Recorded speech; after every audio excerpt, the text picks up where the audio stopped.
Do they say, just make a decision? And it could be menu item that you need to pick, or career path, or maybe choosing people, what to do with them. And your family and friends can say, oh my gosh, I cannot believe it. Can you just make a decision? How come you're so good at making everybody else's decisions but not your own? It's not about that you're indecisive. No, you've just been conditioned to be that way. Let me explain. So, I will tell you 3 reasons why you have difficulty of making any decision, big or small. And the second one probably will be very surprising, but let's carry on. Number 1 reason why you have difficulty of making any decision, it could be that you are just conditioned to do self-abandonment. And you're like, what does that mean? How can you even self-abandon? Is it like everywhere you go, you take your stuff with you? Well, that's true. But if you grew up in the environment, and now think about it, that you've been conditioned to abandon yourself, meaning you've been told that whatever you feel, whatever you want, is not legit. Whatever you think that you want, it's not interesting. Whatever you say, I'm in pain, I'm hungry, they say, no, no, you're not. Maybe somebody else has made better decisions for you because they say, oh, you're just so stupid, you don't know what you want. Me, the adult, know better than you. So I will tell you what you need to do. So no wonder when you condition that way, you carry this into your adult life and you like lost. You're thinking, I don't even have a right to make a decision because somebody else is supposed to be doing this for me. And now think, are you good with making decisions for other people? Do you have those friends of yours coming and saying, hey, what restaurant do I need to pick now? Or where should I take my date? Well, because you're so good in food and you all into cooking, into fancy places. Maybe people come to you for relationship advice or for any other advice because, well, you're just so good in listening to people, understanding them. So they all come to you. But for some reason, when you need to make a decision on your own relationships, or when you need to pick your own restaurant or item on the menu, you have difficulty because you're like, your brain says, I'm not used to this.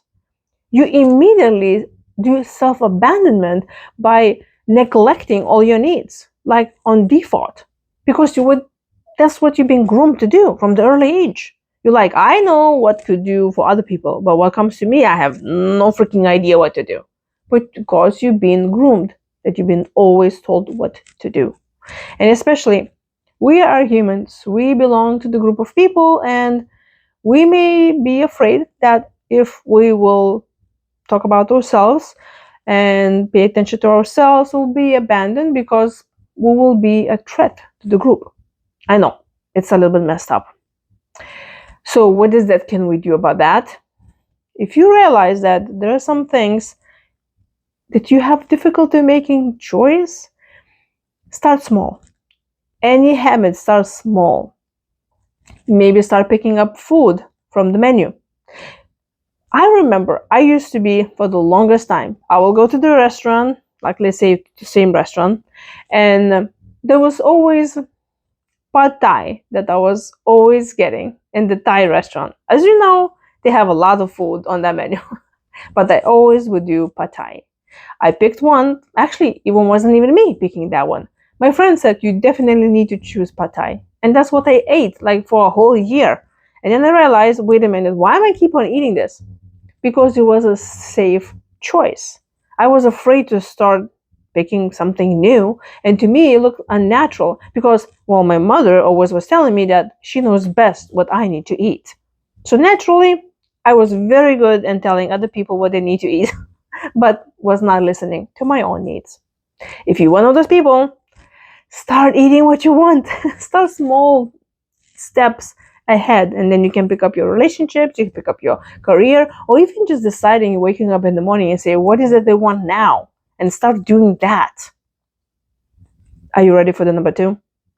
The second reason, and I'm telling you, a lot of people don't realize this, but it really impacts your life, like big time in any area of your life. And it is generational loyalty and unworthiness. I know, long words. And you're like, come again? What did you say?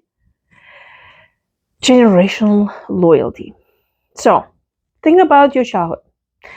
Think about the relationships that you saw between your siblings and you had with your family members. How much of worthiness was there? Was there a lot of they all confident, they honor their needs, and everybody else's needs were met? Most of the time, families, not really that way. There's a lot of confidence there, but there is a lot of unworthiness, especially what's being projected towards children, because adults always knows what's the best, so that the child lots of times, or not, I hope not a lot of times, can be abandoned. The emotional needs can be abandoned, the even physical needs can be abandoned. And depending on the parenting style, the child can grow up with a lot of patterns in their mind that they think this is how the world works, but actually it doesn't. Most of the time, we just learn from our parents and then we keep on repeating the same behavior. So think about it. Are those parents, those authorities around you, were they happy? Were they driven? Did they know that they're worthy of things? Or they were constantly saying like, no, I'm unworthy of this, I'm not worthy of that. And you saw that there was really no inspiration there. You learn to be this humble person who just gives and gives. So what happens is this. You can look at those parents, the caregivers, the authorities in your life when you were growing up, and ask yourself this question. Well, if they feel unworthy, who am I to feel worthy? And because, like I mentioned, we belong to a group of people, and we believe if we will be discarded from the group, hence we will die. It's very, it's all survival here. What comes to our brain, like, let's keep this body alive. You will not be going against the grain, meaning you will not be trying out something new. And this is how patterns happens. Like, for example, I hear all the time, at least if somebody comes from the family that struggle with the weight loss and they are obese, and this I hear all the time people say, oh, the children are the same like parents because of genetics. Well, we already know that genetics can change. Proven. Go Google up. What's really not changing is the patterns that the parents taught their children to eat. That's it. So then they continue from generation to generation. But that happens also with their state of mind also. So if somebody is not worthy and they think that life happens to them, they feel pity about themselves, the child will pick up the same thing and will carry on. But the loyalty here happens that we want to honor our parents. We want to belong to a group. We're already used to please our group. So we will continue pleasing that group. And by that, we will abandon our own confidence in order not to be abandoned by the group. Take a moment to realize this and even write it down if you need a moment to, again, think about that. Yes, you will do something that does not serve you in order to honor those that you love. And your loyalty will keep you stuck in some places that probably not even good for you. Think about that. Now, the third reason why you may have difficulty of making any decisions is the fear of abandonment of the group. And I touched a little bit about that. People pleasing. So you will have a difficulty of making a decision that has to do for your own good because it will feel unnatural to you. Because you're supposed to sacrifice. You're supposed to people please. You're supposed to be reading everybody's mind. You're supposed to, think what they want to eat from that menu. You can tell them all the foods they need to eat. You may be very good in explaining the relationships, what they need to do, what exercises they need to make. Anybody who comes to you, you're so great of giving that to them. But what comes to yourself, you don't feel unworthy giving anything to you, which is ties in what I already said.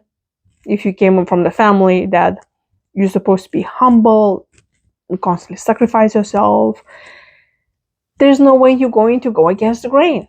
And you will continue thinking that you should not be making your own decisions because that's against the way you understand things. That feels unnatural to you. So whatever is unnatural to you, it says danger. So you will not be even going there. You will feel comfortable when somebody else is making decisions for you. And I'm inviting you now to really think about how many of those decisions do you make in your life and start writing them down. And even small ones. See, are you going to with coworkers for lunch and somebody says, oh, what restaurant we should go? And what is that you answer? Do you say, oh yeah, I'll go anywhere you want? No. How about now start asking yourself, what food do I want to eat? And then tell them, yay, how about we go to Mexican? We always go to Italian. And then if you end up in the same place that you always eat, how about you order something different from your menu? Or you really ask yourself, do I really want to have a pasta? Or maybe I want to have a salad. Then also evaluate your relationships. Are you always agreeable? Are you always making decisions for everybody else? Or ask your friends even and start noticing, do you make those calls for everybody else in the group? And maybe it's time for you to ask, why am I making those decisions? Because nobody else will make a decision? And when you have to make that decision, ask yourself, am I making this decision because I believe in that? I believe it's good for me? Or you're trying to read the minds of everybody else in the group because you think that's what they want, or you believe that this is what will help them, but it has nothing to do with you. So when somebody asks for opinion about their lives, you can give your opinion. If you need to make a decision for somebody else's life, obviously you need to ask their choices, what they want, their needs, their asks. But whatever comes to you, start making decisions small, and then you can move on to the big ones.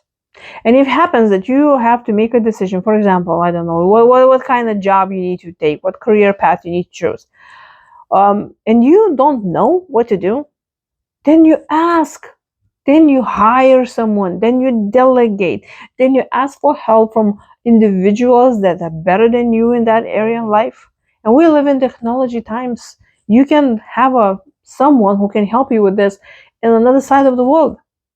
And if you need help with your stress management, for figuring out what kind of habits can you stop and start, or maybe even with the same subject of like you just cannot make decisions on your own, you don't even know what's good for you, or you have struggle with your self-love and confidence, I'm here for you. So go to my website beamazingyou.com and book a session.